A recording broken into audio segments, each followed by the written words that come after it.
expérimental. Vous pensez que je suis devant la montagne du film Rencontre du troisième type? Non, c'est ici, tout près de chez moi, au Mont-Saint-Hilaire, sur la banlieue sud de la ville de Montréal. Et évidemment que nous débutons déjà cette semaine le fameux dossier sur le phénomène extraterrestre.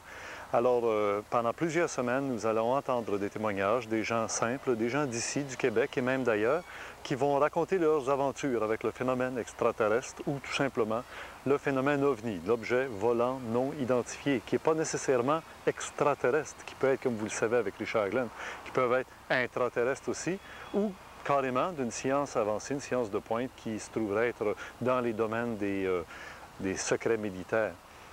Aujourd'hui, extrait des archives et à la fois de nouveaux documents nous permettront d'entendre des gens qui rapportent avoir vu, avoir photographié des ovnis, avoir pu observer des traces sur le sol. Je vous ramène à 1982, lorsque nous avons fait un reportage sur le cas de, disons entre guillemets, l'atterrissage d'un ovni dans la région de Vendée, en plein milieu d'un bois. Une soucoupe volante qui a été perçue par certains témoins aurait eu des problèmes de fonctionnement et se serait posée en plein bois. Les arbres ont été tordus, écrasés sur le sol, dans un rayon d'environ 25 pieds de diamètre. Alors, ça nous permettra de comprendre que peut-être, des fois, d'anciens dossiers sont toujours à la fine pointe de l'information sur le phénomène étrange de l'OVNI. Il y a aussi les témoignages de Monsieur et Madame Grégoire, qui, eux, ont été rapportés dans des livres ufologiques des premiers temps de l'ufologie du Québec. Et je pense à l'ufologue M. Henri Bordelot, qui a rapporté le cas de M. et Mme Grégoire. Alors, vous savez, c'est un petit peu lorsque vous me recevez dans votre salon ou dans votre maison pour entendre parler de ces choses insolites. Maintenant, je retourne la balle en vous amenant chez des gens et on s'installe dans leur cuisine.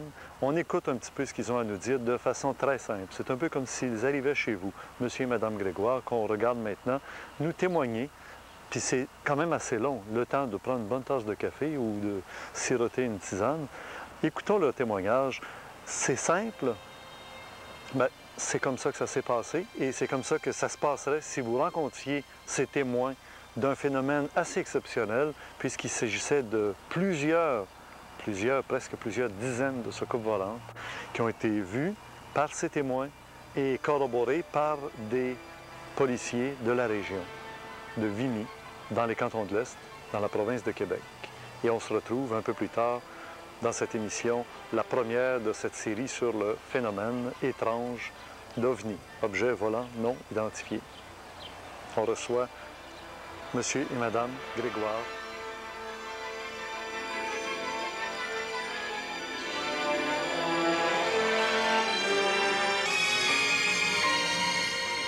Ça, c'est la montagne. Ouais. Ah, il y en avait tant que ça? Il y en avait plus. Il y en avait une cinquantaine. Une cinquantaine. Ça se fait toutes ces grosses-là.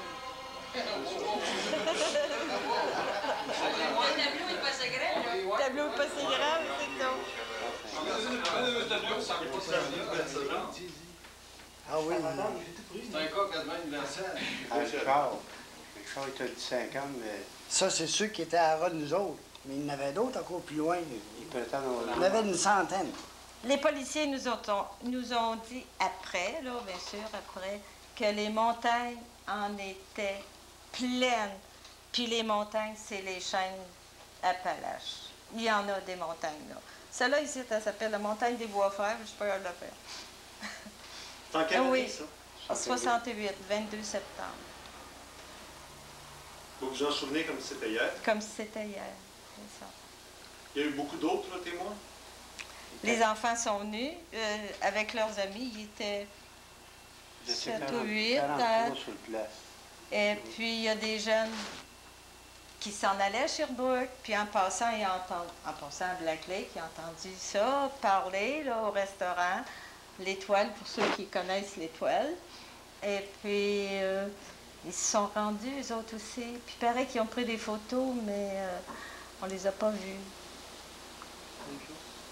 Et puis, ça ici, c'était énorme sur la montagne. C'était... Quand il arrivait, quand il rentrait au-dessus de la montagne, dans cet appareil, les lumières s'éteignaient. C'était surprenant. Ça vous semblait ça, des rectangles, des blocs? Des grandes fenêtres, oui, ça me faisait penser à des portes patio, mais énormes. Ah, OK. Donc, il y avait Des quelque chose vitrines, alentour de ça. énormes. Il y en avait, mais là, c'était la nuit. Là. Ok, ouais, Je peux pas dire qu'est-ce qu'il y avait le toit, comme s'il était en dôme ou bien droit, là, Ce que vous je sais pas. dessinez, là, est-ce que c'est proportionnel avec ce que vous avez vu? Oui, ça faisait la montagne. Ça faisait la montagne. Puis ça, si vous venez qu'avez mis, vous allez voir que la montagne est là-bas, haute comme ça. Puis nous autres, on était... C'est une coulée, c'est une vallée. Oui, une vallée, c'est ça. Nous autres, c'était les bords, nous autres, on était de l'eau. Ouais. L'élévation, c'est à peu près combien? 200-300 pieds? C'est 400 pieds? La montagne, à peu près? Oh oui, 400 pieds comme ça. 400 pieds. Ben, je vois ça avant, à peu près, approximativement. La grandeur. La grosse, Le diamètre de ce couple, comment? c'était gros, hein, mais pour vous donner la dimension, 100 pieds. Ah, moi, je mettrais peut-être bien plus. 400-500 pieds.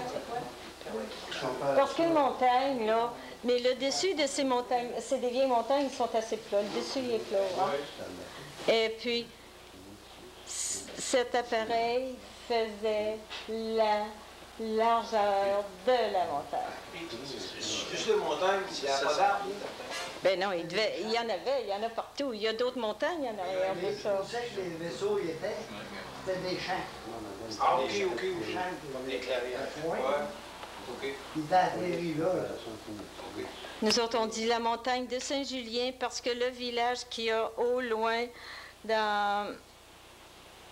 Il était vis-à-vis des autres, sur l'autre bord. Là? Dans le coin là-bas. Non, la maison du puits ici, Ben oui, Saint-Julien, là. non, et sur l'autre. En tout cas, il y avait le village de Saint-Julien qui est là, encore sur une montagne plus haute que celle-là. L'avez-vous vu à jouer? Et puis, non, Oui, oui.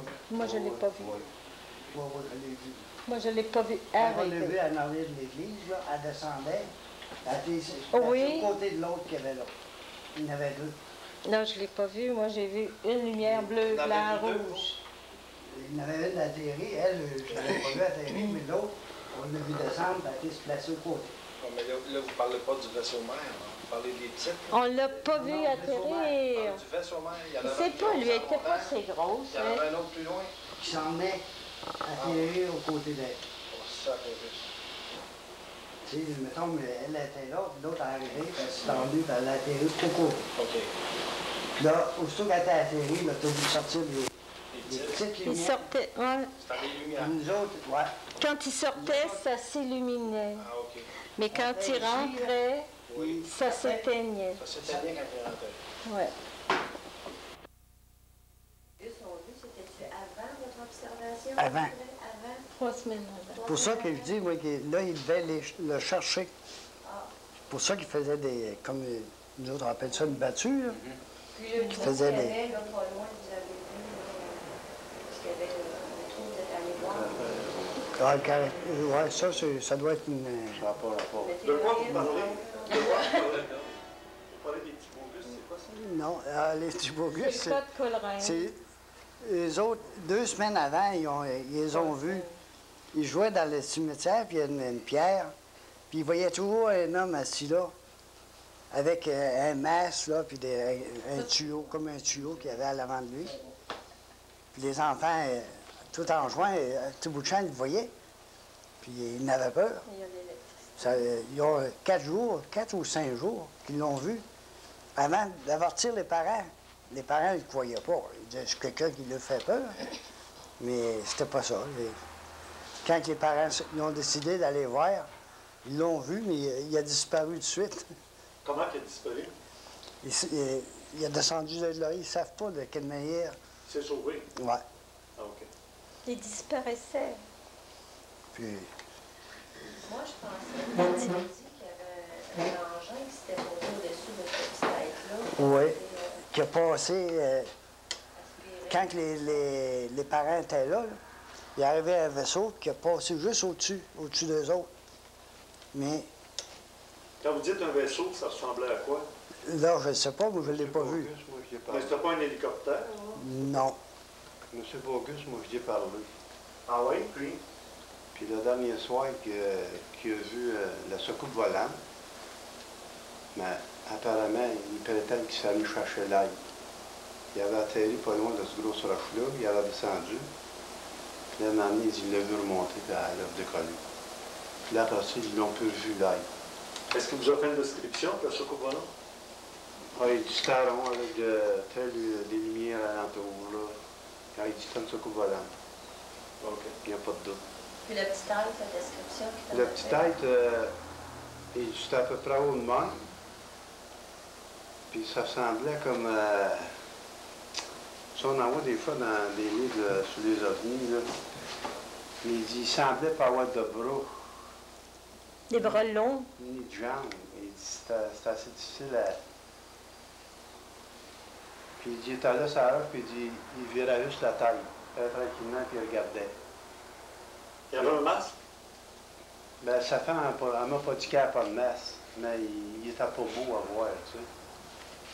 Puis, il Il y sent... avait une barbe. Oui. Une grande barbe pointue. Une grande barbe, là. Puis, elle était assise sur la galerie à 3 heures d'après-midi. Parce que les enfants, ils avaient rapporté ça à tous les jours. Ça faisait 3-4 jours qu'ils apportaient le même couple. Les enfants avaient tout énervé dans la maison. Il n'y avait pas. Fait qu'elle a décidé de s'en aller s'asseoir sur la galerie en plein après-midi. Je pense que c'était le vendredi après-midi. Puis vers 3 heures, à Watchara, elle était direct en face. Elle sait, j'y étais. Puis maintenant, elle l'a vu sa roche. Elle a vu le tête. Ouais, elle l'a vu. Puis la semaine d'ensuite, par après, il y avait la grosse roche-tête, le chemin en avant de la roche, puis l'autre bord du chemin, c'était le cimetière. Puis l'autre bord du cimetière, c'était la rue où elle restait, c'est tout petit, ça. Et puis, une semaine après, dans une fin de semaine, il y avait 5000 personnes dessus, c'est ce qui a tombé, puis ils attendaient le petit stade. Ah ouais. Ils n'ont pas touché.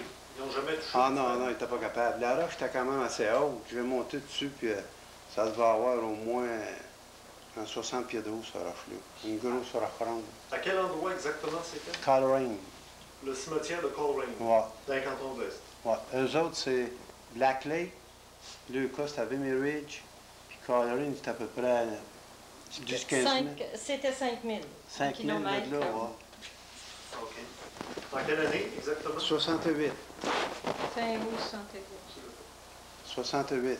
1968. Ouais. OK. Gros année. Oui, c'est vrai, il paraît. Vous m'avez déjà parlé il y a quelques années des enfants qui avaient vu un être qui avait de la peau de crapaud. Bien, c'est lui. C'est le cas de Coleraine. Ça doit être là, ouais. C'est ça qu'il disait, parce que c'était comme des écailles. Hein? Ah. Tu sais, ça semblait... Et puis la barbe, Là, d'après qu'on a décrit, là, ça semblait un peu dans le temps, les hommes des cavernes, tu sais, ceux qui n'étaient pas grands, là. Ils étaient gros, là. ouais, les épaules larges. Puis, tu sais, ils n'étaient pas beaux à voir, mais ça, c'est encore plus laid. Je pense qu'ils l'ont vu de différentes façons. Quand vous dites qu'il y avait comme un masque, Hein? quand vous dites qu'il y avait comme un tube devant lui, C'est pas un tube, c'était comme une barbe que les enfants ont dit. jouez pas avec le micro. Ah. Faites pas ça comme ça parce que ça fait du bruit. OK? La barbe était comme des raisins à la bouche. Ah, OK, oui, oui. Mais elle descendait elle était longue, puis elle descendait en pointe.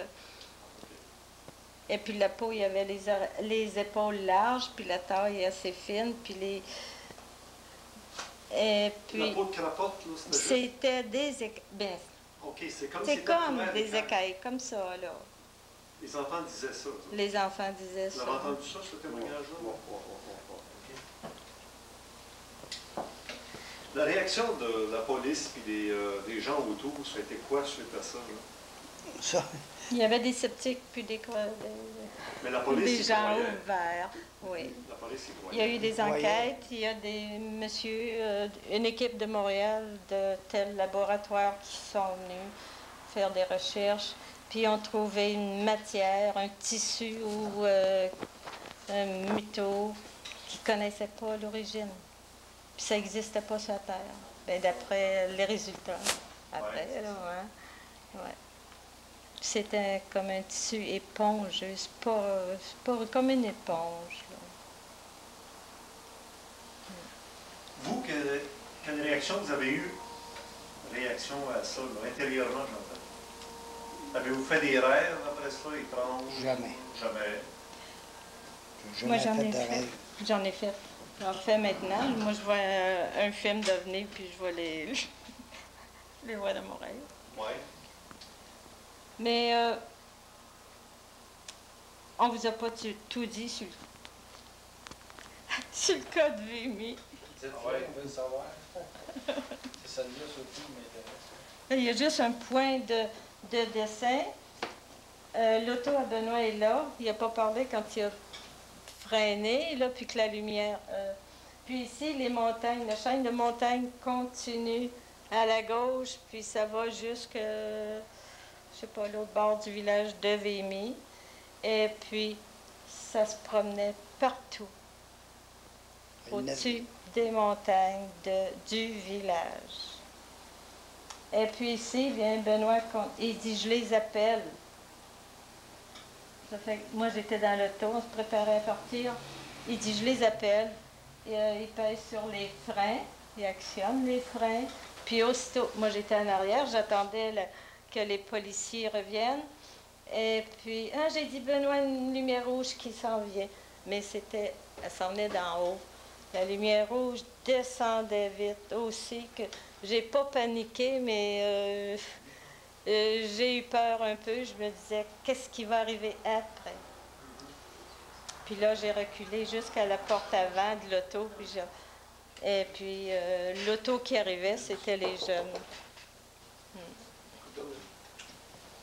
La lumière rouge, les autres, c'était pas rouge, les lumières. Des fois, c'était rouge. Nous autres, ça faisait 3 semaines qu'on cherchait, puis c'était des lumières rouges, vert, jaune. Ah oui? Ouais. Les petites, là, ils se promenaient partout. Là. Ouais. Non, Charlotte. pas les Pas petites. ça, mais partout sur les mines, partout Thetford, Black Lake, Coleraine. Mais à Coleraine, sur les montagnes ou le cimetière, on a vu 2 grosses potes rouges, les pompes. Comment on appelle ça, les cloches, là, comme ça? les chapeaux de... Chapeau ballon. Hein? Parce qu'il y en avait une rouge. Que On j'ai les vue. voyait, ceux-là. On les a vus brillantes, là, comme en action, là, tu sais, quand une lumière tourne, là. Puis une autre semaine, c'était quand un témoin, là, est fermé, là. Il est rouge pareil, mais il est terne. Oui. Ça, c'était sur les montagnes. Quand vous- Sur le haut des montagnes, à Coleraine, l'étang, pas juste le soir que ça suit. Coleraine, ça a été pas mal de jours, 14 jours, hein, plusieurs jours d'affilée. Et puis, ces lumières-là, nous autres, on a passé à Coleraine à une semaine d'intervalle, puis on les a vues tout le temps. On les a vues. Quand vous dites qu'on n'a pas tout su sur l'histoire, c'est quoi vous voulez dire par là? Qu'on nous a pas tout dit, Tout dit, c'est ça. c'est quoi? Quand Benoît est allé conduire les polices à Montagne, C'est ça, les policiers nous ont dit après, bien, on s'est informé, là, on avait hâte d'avoir des nouvelles. Et puis, on a dit, avez-vous vu quelque chose? Parce qu'ils nous avaient dit qu'il avait fait venir un photographe, puis qu'il avait pris des photos. Mais là, il nous dit que les photos n'étaient pas bonnes. Mais on les a pas crues parce que les policiers, ils ont tout ce qu'il faut pour prendre des photos la nuit. Mais là, vous avez vu les policiers regarder ça en même temps que vous autres? Oui, puis il nous Quelle a dit, attitude entre... qu'il y avait, Ah. eux autres? Les autres, je suis allé pour leur montrer le chemin pour aller aux grosses. Là. Ouais.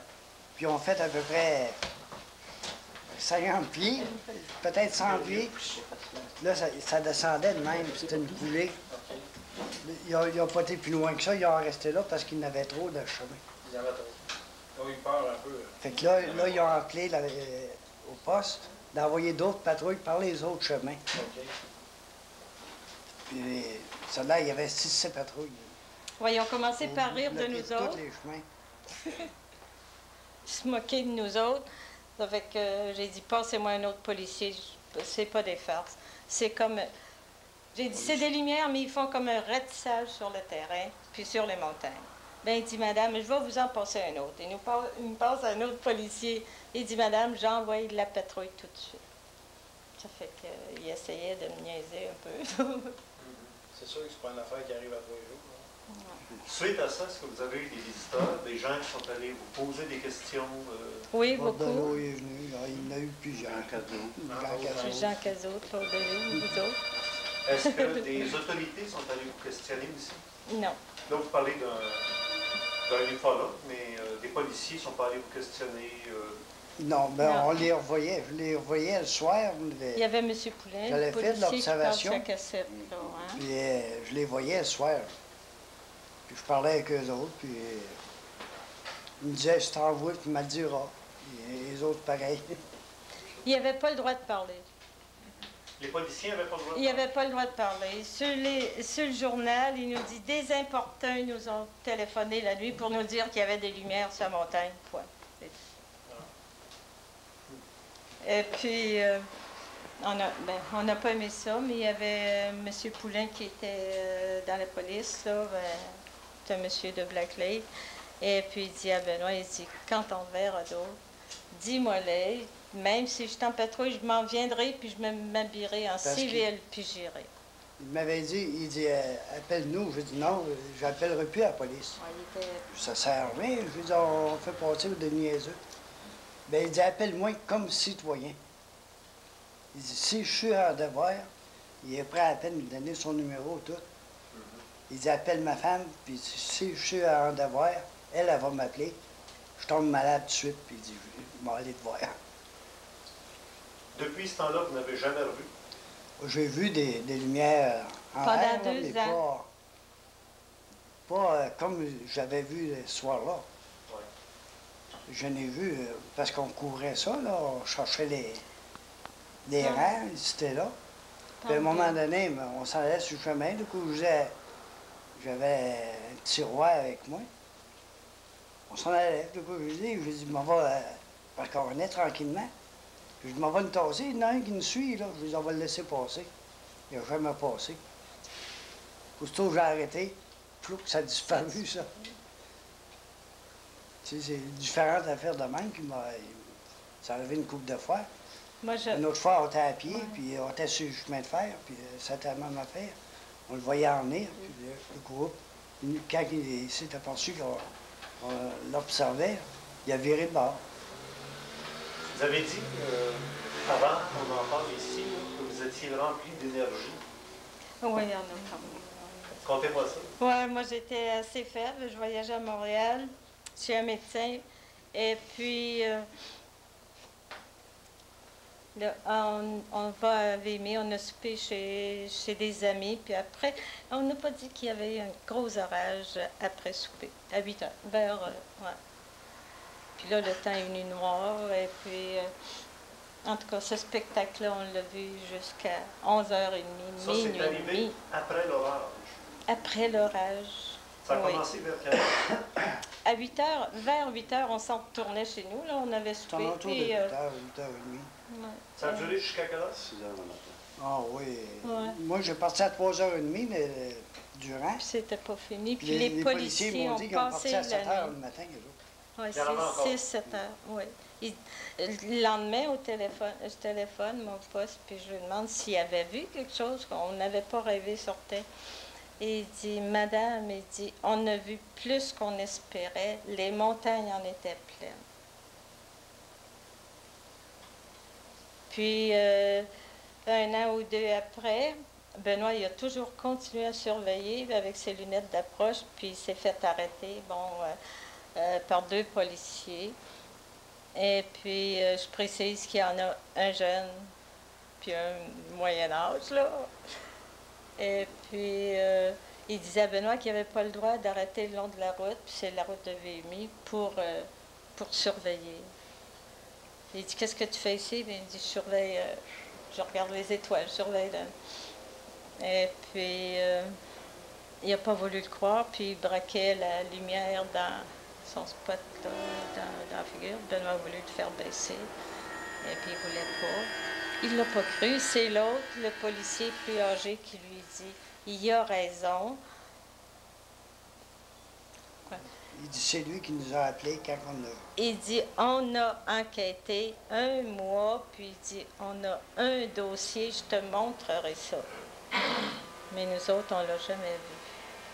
Vous savez que vous avez le droit d'aller voir le dossier? Mais oui, ils nous ont dit ça, ça fait 2-3 ans qu'on le sait, on ne le savait pas. C'est rendu à Ottawa qu'ils nous ont dit. Oui, au Centre national de recherche. Ouais. Jamais forcé pour essayer d'aller le voir. Oui, puis ces lumières-là, comme je disais au souper, il y en avait, ceux qui connaissent déjà VMI, là, ouais, tu as vu comme il y a des dompes, nous autres on dit une dompe, là, de déchets, les montagnes de déchets miniers, là. Puis pour aller à VMI, à Black Lake, il faut traverser la mine de Normandie, puis au pied de chaque montagne de sable, il y avait des lumières en bas. C'est une mine de quoi, cette là? Amiens. Amiens? Oh, Ouais. Peut-être pas le même. intéressant. Le General Dynamics qui avait ça. Puis 2 semaines après aussi, des lumières, les mêmes. Ça a duré des mois, ça a duré longtemps. Mais là, depuis une dizaine d'années, vous n'en voyez plus. Ben, Non. je l'observe moins. Ouais. Oui, ça. Ça a changé quelque chose dans votre vie? Oui, je crois bien. Hein? Ça a amené des amis. Ça nous a fait connaître des amis, puis on était contents. Est-ce que votre histoire est connue dans le domaine ufologique? Oui. Qui en a parlé? Jean Cazot, puis c'est écrit dans le livre Bordelot. Bordelot, il est venu, je pense, en 71, avec Madame Bordelot. C'est écrit dans quel livre? Le titre? Je ne sais pas si j'ai chassé les secours volantes ou j'ai vu des secours volantes, là, je ne me rappelle plus du tout. J'ai chassé. Ça se peut. En 71, 73, là, qui a écrit ça. Oui. Ben, il est venu chez nous en 71, ça fait que il nous l'a donné. Comment il réagissait, lui? Ouf! Que d'eau, que d'eau! Il y avait de l'eau. Il y a beaucoup d'eau par ici, si vous le savez pas. Pas par ici, chez nous, là. Oui. Et puis, j'ai parlé des puits de vases, de boue, que la mine, que la lake, mine d'amiante, a vidé le lac noir pour faire la mine, pour aller chercher le minerai dans le fond. Mais ça, la vase, il a fallu que ça s'enlève, puis c'était des gros tuyaux qui enlevaient ça, puis ils faisaient comme des grosses murailles, là, je ne sais pas comment appeler ça, là, des grosses digues, puis ils remplissaient ça avec la vase du lac. Toutes les coulées, ils barraient à couler, ils envoyaient l'eau là, avec la vase. La vase reste là, l'eau elle partait, elle revenait au lac. Ils ont nettoyé le lac de même. Avez-vous l'impression qu'un ovni aurait pu tomber dans ce vase-là?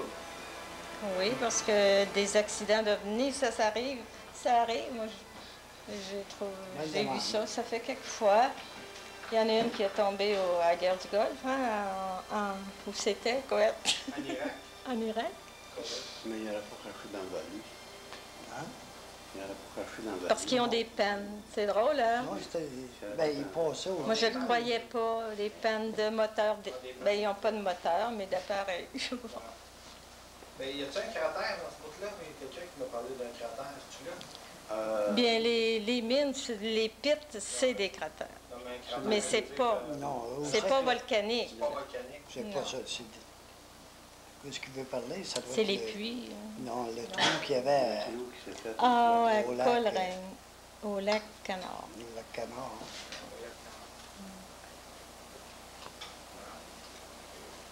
Il y a quelque chose qui a tombé là. Nous autres, on pensait bien que c'était un ovni, mais ils nous ont dit que c'était une météorite. Comme ça, vous, en même temps, vous avez vu une cinquantaine, là, en même temps. Oui, on Mais il y en pouvait avait pas. plus que ça sur le bord de la Oui, pendant qu'on surveillait là, il y en avait d'autres sur le terrain qui se promenaient comme de loin.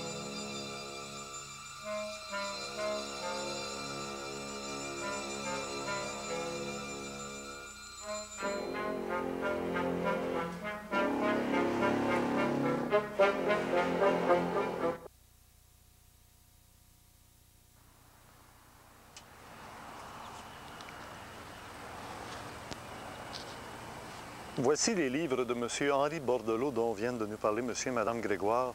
Alors, vous voyez les titres. « J'ai vu des soucoupes volantes », publié en 1966. « J'ai percé le mystère des soucoupes volantes », publié en 1969. Et « J'ai chassé les pilotes de soucoupes volantes », publié en 1971. Et c'est dans ce livre qu'on retrouve le témoignage de M. et Mme Grégoire. Alors, M. Henri Bordelot, évidemment, c'est un des pionniers de l'ufologie ici au Québec, avec M. Jean Cazot, étaient à peu près les premiers à présenter des livres sur le sujet, ainsi que M. Jean Ferguson, qu'on aura d'ailleurs l'occasion de retrouver dans les émissions des semaines à venir. Et un autre auteur d'un livre québécois sur le phénomène extraterrestre, c'est M. François Bourbeau, auteur du livre « Contact 158 ». Nous le retrouverons dans quelques minutes après avoir suivi un ufologue français qui est malheureusement décédé aujourd'hui et qui a lui-même été contacté par le phénomène extraterrestre. Je parle de M. Jean Miguer. Vous vous souvenez sans doute de son histoire. J'ai été le cobaye des extraterrestres.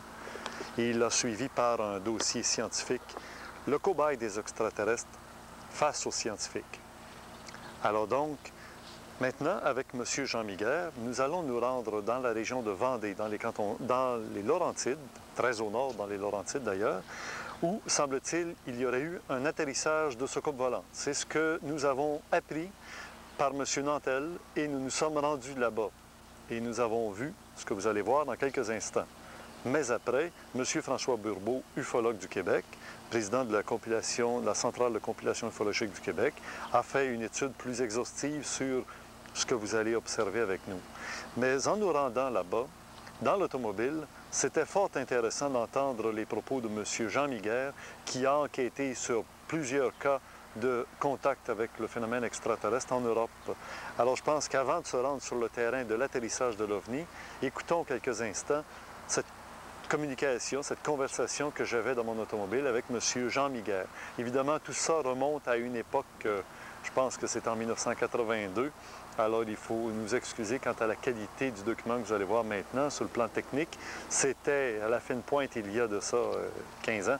Aujourd'hui, on est capable de produire une meilleure qualité. Par contre, je pense que l'information que vous entendrez et les images que vous verrez ont tout leur poids et ça vaut la peine de regarder ce dossier sur le cas Vendée.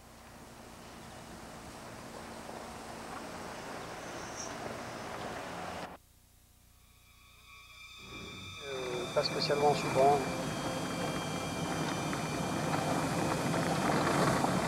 En tout cas, il faut s'y prendre, comme je l'ai dit, dans les 48 heures qui suivent si possible, dans les 48 heures qui suivent un atterrissage? Un atterrissage ou un atterrissage allégué. Parlez fort, s'il vous plaît. Il faut, dans les 48 heures qui suivent, essayer d'aller enquêter. De façon, parce qu'il y a tellement d'enquêteurs qui vont, il y a tellement de curieux, tellement de témoins, etc., qui vont sur les lieux, qui finissent par effacer très vite les traces éventuelles. Les traces sont vite effacées et c'est dommage. Parfois, quand on arrive sur les lieux très rapidement, on peut voir les traces d'une façon plus distincte, plus concrète, et on peut les filmer, on peut les photographier, etc. Et c'est beaucoup mieux. Quelle sorte de traces on peut trouver? Mais des traces, par exemple, de terre vitrifiée, de terre calcinée. Et quand on part sur une enquête, eh bien, il faut carotter de la terre, aussi bien en surface qu'à 5 cm, 8 cm, 10 cm, etc. de profondeur.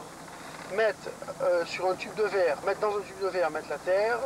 Sur chaque tube de verre, mettre à quelle profondeur on a carotté la terre. Et ensuite donner ces tubes de verre avec la terre à analyser en laboratoire de haute synthèse. De façon à avoir une analyse scientifique. Qu'est-ce qu'on peut remarquer dans ces par exemple, une enquête que j'ai menée dans le département du Var, en France, c'était à Montauroux.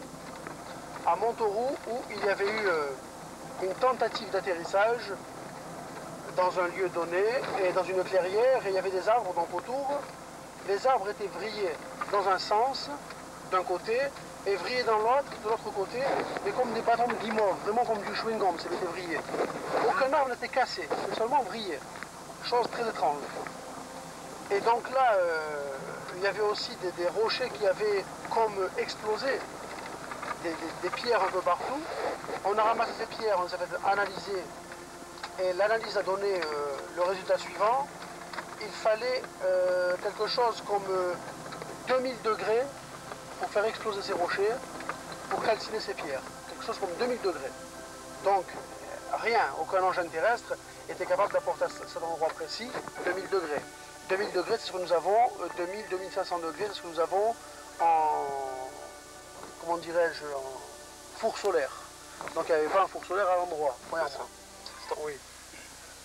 Alors ensuite, lorsqu'on a réussi à élucider un petit peu le mystère des roches éclatées, on a vu que le sol était vitrifié, que le sol était vraiment vitrifié et calciné.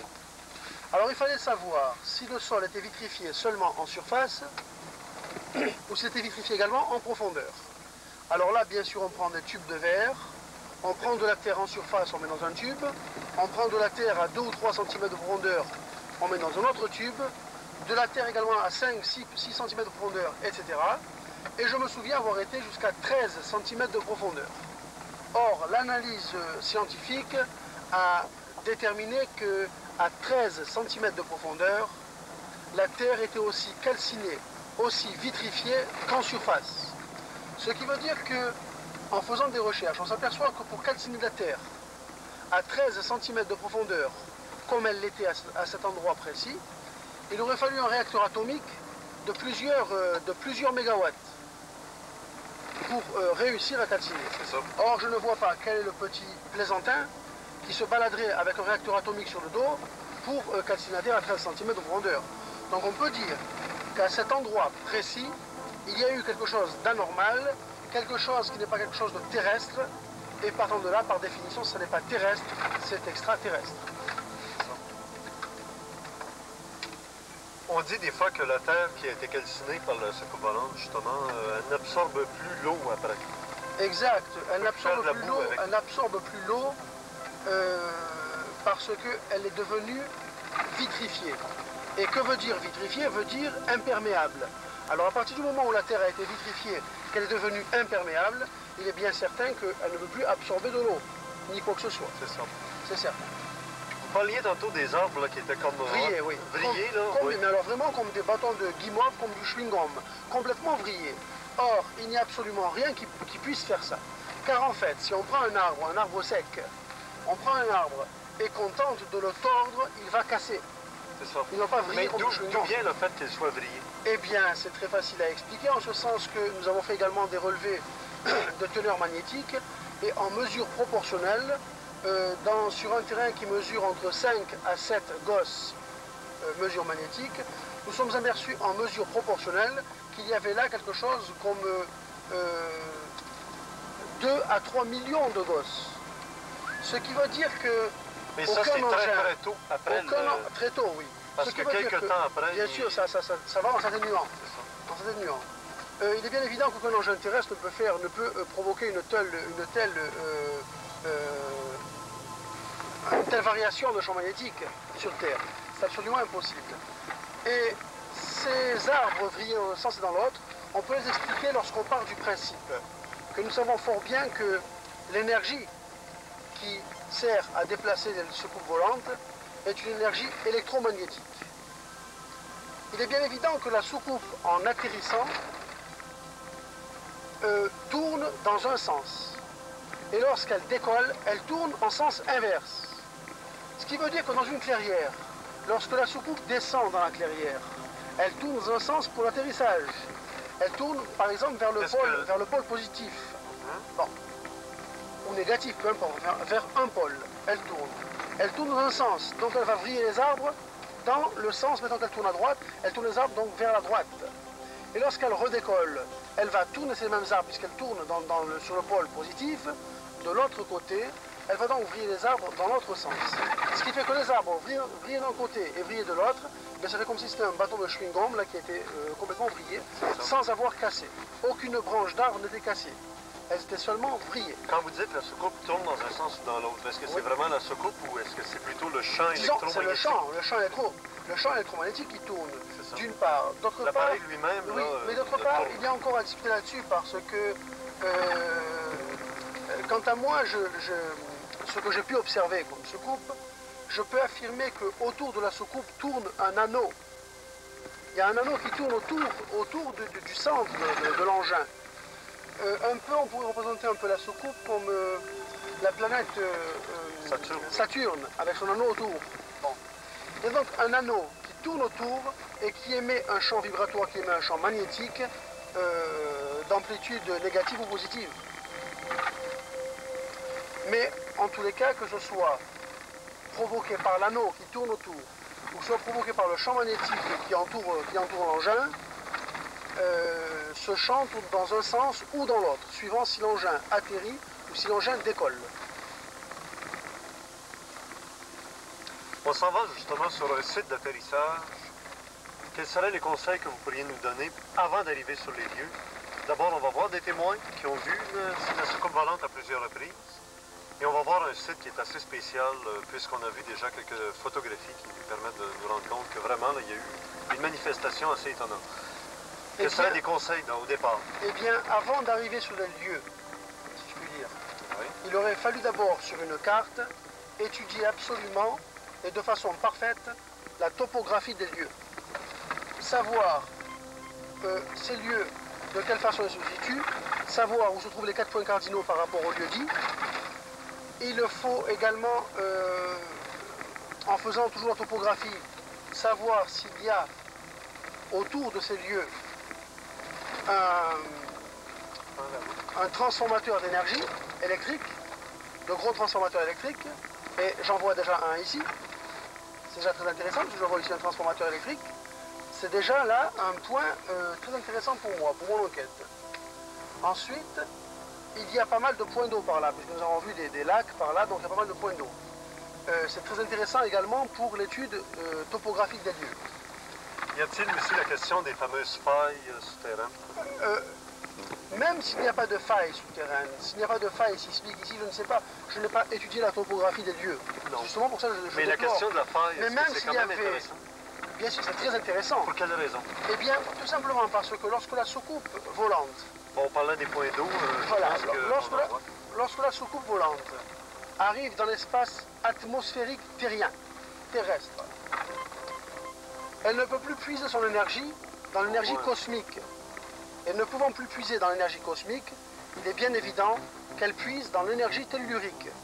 Et l'énergie tellurique, eh bien, ce sont les points d'eau, ce sont les centrales atomiques, ce sont les gros transformateurs d'énergie électrique, ce sont tous ces points, ce sont les failles sismiques, bien sûr, et les cours d'eau sont intéressants en ce sens qu'un cours d'eau est bon conducteur d'ondes. L'eau est bonne conductrice d'ondes. Ce qui fait que s'il y a une faille sismique dans le coin, ou s'il y a quelque chose d'analogue, eh bien l'eau conduit bien les ondes et la soucoupe puise son énergie tellurique, ne pouvant plus puiser l'énergie cosmique. Alors les conseils que je donnerai également, c'est en arrivant sur les lieux, d'être très prudent, de ne pas aller piétiner n'importe où, car en fait il aurait fallu d'abord s'assurer également en arrivant sur les lieux, il faudrait s'assurer qu'il n'y a pas comment dirais-je, outre le champ magnétique, de radioactivité. Bon, en principe, non. En principe, il ne devrait pas y avoir de radioactivité. Il se peut, nous avons relevé, nous, parfois, une petite radioactivité. C'est aussi très significatif. Donc, après avoir vérifié sur les lieux, en arrivant sur les lieux, très prudemment, la radioactivité et la teneur en gauze, qui peut avoir une conséquence sur le corps humain et une conséquence sur le matériel, sur la voiture par exemple, eh bien, après avoir vérifié cela, on peut aller voir sur le terrain sans piétiner, voir d'abord s'il y a des traces, et avant de piétiner, pouvoir filmer, pouvoir photographier les traces, avant de les effacer avec les pieds. Et puis il y a d'autres études aussi, il y a donc à carotter la terre, à la faire analyser en laboratoire scientifique, Il y a également à faire une recherche toponomique des lieux. Toponomique. Toponomique, qu'est-ce que ça signifie? Ce qui veut dire le nom. La recherche de l'entité, la recherche du nom, la recherche de l'origine du nom, du lieu dit. Par exemple, une des enquêtes que j'ai menées dans le département du Var en France, au Malmont, la recherche toponomique nous a appris que le Malmont, c'est un nom qu'on lui a donné après qu'il eût été appelé le Mont du Mal. Il s'appelait le Mont du Mal. Ensuite, on l'a appelé le Malmont. Et pourquoi s'appelait-il le nom du Mal? Eh bien, tout simplement parce que les anciens, les gens de plusieurs générations au-dessus, avaient observé déjà des faits étranges, avaient observé ces soucoupes volantes qui venaient atterrir à cet endroit précis, au Malmont. Et ne sachant pas ce que c'était, ils ont mis ça sur le dos des esprits. Et puis donc ils ont dit que c'était des esprits, etc. Et donc pour eux, les esprits, c'était des manifestations du mal. Donc ils l'ont appelé le Mont du Mal. Et du Mont du Mal, c'est devenu le Malmont. Donc on retrouve un peu une origine. Et par là, on sait, par cette recherche, on sait que ce n'est pas une nouveauté qu'une soucoupe vienne atterrir à cet endroit-là. C'est quelque chose qui existe là depuis des centaines d'années. Il y a une chose ici au Québec quand même, on a un pays assez jeune que très peu d'endroits sont mentionnés, sont nommés. Comme ici, on est rendu très très loin dans les Laurentides, au-delà de Saint-Jovite. Et puis, il n'y a pas de nom ici, c'est dans les bois, et puis il n'y a personne qui se rend... Oui, c'est dommage, c'est regrettable qu'on ne puisse pas faire une recherche toponomique des lieux, car ça peut indiquer une origine, ça peut indiquer... ça ne peut pas apporter la preuve. Ça ne peut pas apporter la preuve si, oui ou non, à cet endroit-là, a atterri une soucoupe volante. Mais ça peut nous dire si il y a un précédent, s'il y a déjà eu d'autres témoignages dans le temps. Je crois que dans cette recherche, il ne faut jamais, dans cette recherche, essayer quoi que ce soit. Il faut essayer de tout détecter, tout apprendre, et tout rechercher.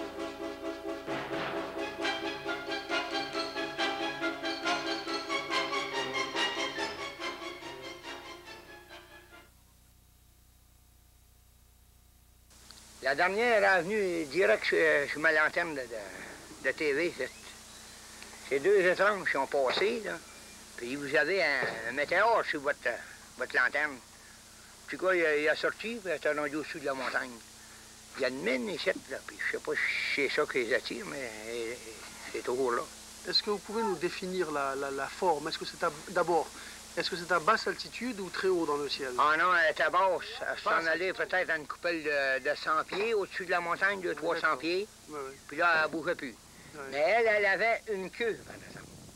Elle avait une queue peut-être deux pieds de long qui... Ben, ça brillait comme une queue.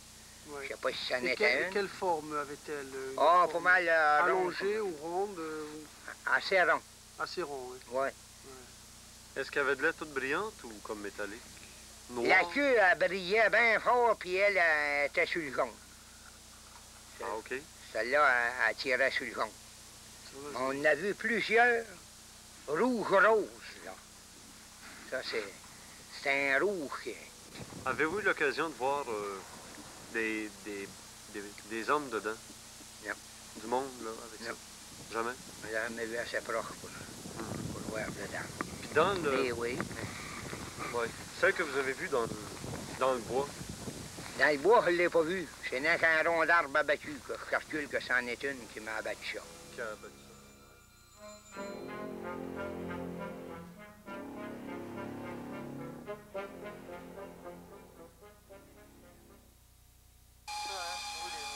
C'est tout parti, mais l'arbre quand même. L'arbre est resté. L'arbre est resté, La balance, par contre, a tout éfoiré. A tout l'arbre est descendu. resté, mais les branches de cet arbre sont très significatives. Cet arbre là-bas, je vais essayer de passer là-bas après. Oui. En premier lieu, là, la première observation qu'on pouvait faire, c'était de placer la main au-dessus des racines, au-dessus des places où la terre a été relevée. Qu'est-ce que tu remarquais là? Eh bien là, déjà, on peut remarquer ça tout. Oui, c'est ça. Oui. Même, on a même une impression d'être... Là, on peut remarquer là déjà qu'il y a un certain picotement. Il y a un picotement. C'est un terrain qui est... Ah ouais. Sur le côté magnétisé. Ouais, ouais. Le terrain est très magnétisé, d'une part. D'autre part, je me demande même s'il n'y a pas un petit peu de radioactivité. C'est pas certain, mais il n'est pas impossible qu'il y ait un peu de radioactivité. Tu veux rester ici, Jean? Je vais prendre une photographie.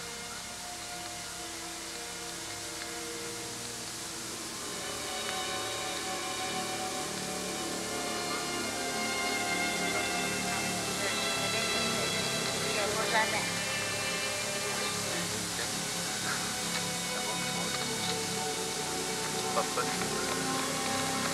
Tu voulais aller voir les arbres qui sont un peu plus loin. Là, on remarque une chose ici. Là. Il y a des arbres qui ont été déracinés. Ça, c'est une chose. Oui. Il y a des arbres qui ont été pliés. Pliés. Donc là, vraiment, on remarque les arbres couchés, qui ont été carrément couchés. Comme celui-ci, par exemple, pour avoir une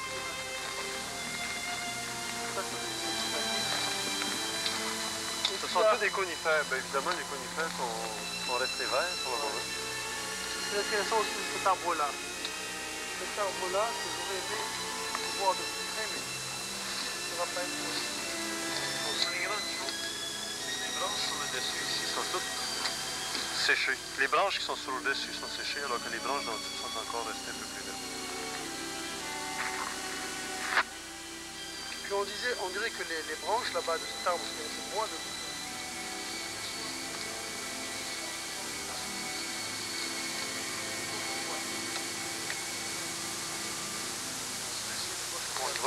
On y va, oui.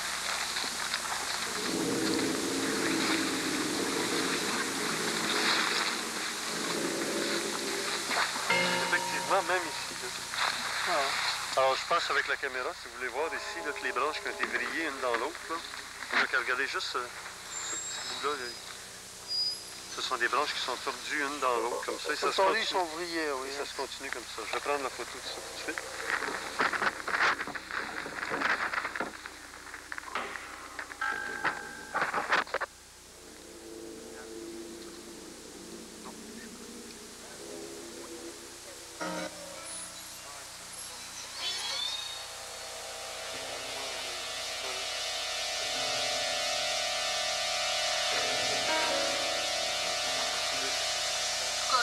À mon avis, il y a eu ici...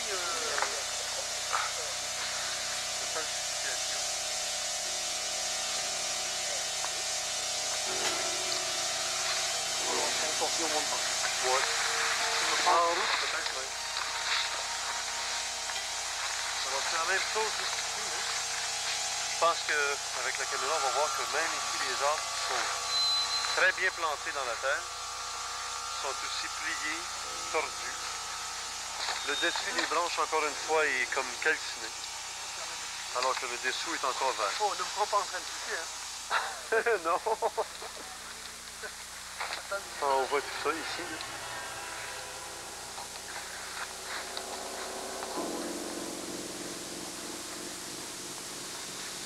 Oui, on pourrait même parler. C'est curieux qu'il y ait un arbre en plein milieu qui n'a pas été tordu du tout. Hein. Un arbre seulement qui est resté droit en plein centre, ou presque. Est-ce qu'au centre d'un passage d'OVNI, il peut y avoir une extension? Vous vous rappelez le petit arbre qui est resté debout, plus vers le fond, là, que toutes ses branches étaient comme tournées en montant vers le sommet, comme si c'était une succion. Bon, c'est le seul arbre qui est resté debout, ça. Il est à peu près au centre de... À peu près, approximativement. De tout l'ensemble. Malgré que tout l'ensemble n'a pas une forme de cercle. C'est plutôt ovale. C'est plus long que large. Comme j'ai dit, 80 pieds de long par 55 pieds de large. D'accord? Bon, on voit bien les cercles concentriques, tout ça. Pourquoi faire ça? Qu'est-ce que ça donne de faire ça? Ça équivaut à une photographie aérienne. On voit le plan de l'ensemble comme si on serait à telle ou telle altitude. 80 ou 100 pieds, c'est peu important. Non? On voit à peu près la configuration que ça peut donner. Un fait qui est quand même assez comique, qui est drôle pour nous, c'est que si on relie chaque petit cercle, comme un dessin à numéros, là, si on relie tout ça, ça donne le profil de la soucoupe d'Adamski. Constatation bien bizarre. Il n'y a peut-être pas de rapport, c'est absolument impensable, parce que donner un profil d'engin, il aurait fallu quasiment qu'elle atterrisse, si c'est une forme soucoupe, là, OK, il ne faut pas sauter vite aux conclusions, c'est qu'elle n'aurait pas atterri à plat, elle aurait atterri sur le côté, ou elle aurait projeté une image où son système de propulsion aurait donné sa forme d'engin. OK? Alors, c'est une anecdote comme ça en passant, c'est ce que ça l'a donné. Peut-être contrairement à la forme qu'on dit soucoupe volante, qui est nécessairement rond, On n'a pas une forme ronde, c'est normal. C'est pas comme, entre autres, un cas comme Marieville ou d'autres peut-être plus près où les gens vont mentionner un nid de secours. Donc, tous les arbres étaient inclinés dans la même direction, sauf un, celui qui est à peu près au centre de ces arbres inclinés. Qui pointe vers le zénith, qui est à la verticale. Et lui, dont les branches sont toutes entrelacées. Tourné comme ça vers le sommet. Donc, ce qui enlève la conclusion que ce soit des tordeuses d'épinette, que ce soit de la neige qui a pesé dessus. C'est impossible. On a pensé à la neige, mais de toute façon, de la neige, il aurait fallu, puisque les arbres sont tous inclinés vers le sud-est, hein, la loi d'action-réaction, il faut nécessairement que la neige vienne du nord-ouest à l'opposé, pour que si ça tombe là, ça puisse coucher les arbres vers le sud-est. Mais pourquoi? Vous l'avez vous-même remarqué, le site d'atterrissage, il y a le petit chemin qui est la largeur peut-être d'un camion, soit de 10 pieds de large. Puis tout de suite, les arbres à l'opposé sont totalement verticales, intacts, il n'y a rien de touché. La montagne se trouve, si les arbres sont couchés par là, la montagne est ici. Il faut que la neige vienne de là, comme une avalanche, ni plus ni moins. Il faut oublier la neige, c'est absolument impossible. Pourquoi la neige va écraser une affaire de 80 par 55, d'où ce qu'elle devient la neige? C'est ça. Puis soit mouillé tant qu'on voudra. Et pas ailleurs. On a pris des arbres de beaucoup plus petits diamètres, puis je vous jure que ça prend un homme pour prendre le sommet de l'arbre puis d'aller coucher ça en terre. Ça prend une force. Dans un premier temps. Deuxièmement, il y a des arbres qui ont été pliés et d'autres qui ont été cassés. D'autres déracinés. C'est ça. Alors, si on remarque, les photographies qui sont ici sur le mur, on en voit quelques-unes ici qui nous montrent en premier plan que les arbres sont déracinés. D'accord? Ici, je vais prendre un stylo pour pointer. Ceux-là ici sont déracinés. Tiens, mais une anecdote qui est assez fun, il y a une dame qui était justement allée là pour enterrer des crucifix puis des chapelets, parce qu'elle pensait que c'était le diable. On peut voir des réactions, jusqu'où ça peut mener, toutes ces choses-là. Alors ici, les arbres déracinés, si on s'éloigne un peu plus vers peut-être le sud-est du lieu d'atterrissage, ici, il y en a un qui est à peine visible, il est cassé. Puis encore plus loin, courbé. Alors on voit que l'impact a été beaucoup plus important ici que vers l'extrémité de l'atterrissage. On voit une autre bonne photo ici. Sur celle-ci, on le voit encore très très bien, puis encore mieux d'une façon plus éloquente, là, qui est courbé, l'autre qui est cassé ici. Puis on pourrait remarquer peut-être en venant ici à l'extrême des autres photographies, cette branche qu'on voit là, dans l'arbre, justement, je pense qu'il était resté debout, là, où on voit les branches entrelacées, vraiment là, comme du chewing-gum, nous disait Jean Miguel à cette époque-là. C'est ça? C'est nécessairement une force giratoire qui est la cause directe pour cet arbre-là. Si on regarde l'ensemble des arbres qui sont tous couchés vers le sud-est, on va y aller logiquement, là. Ça prend un objet qui est physique. C'est pas un coup de vent qui fait ça. Un coup de vent, ça ne peut pas donner 80 de large par 55 de long. Pardon, l'inverse, 80 de long par 55 de large. C'est impossible. Ça prend quelque chose de solide.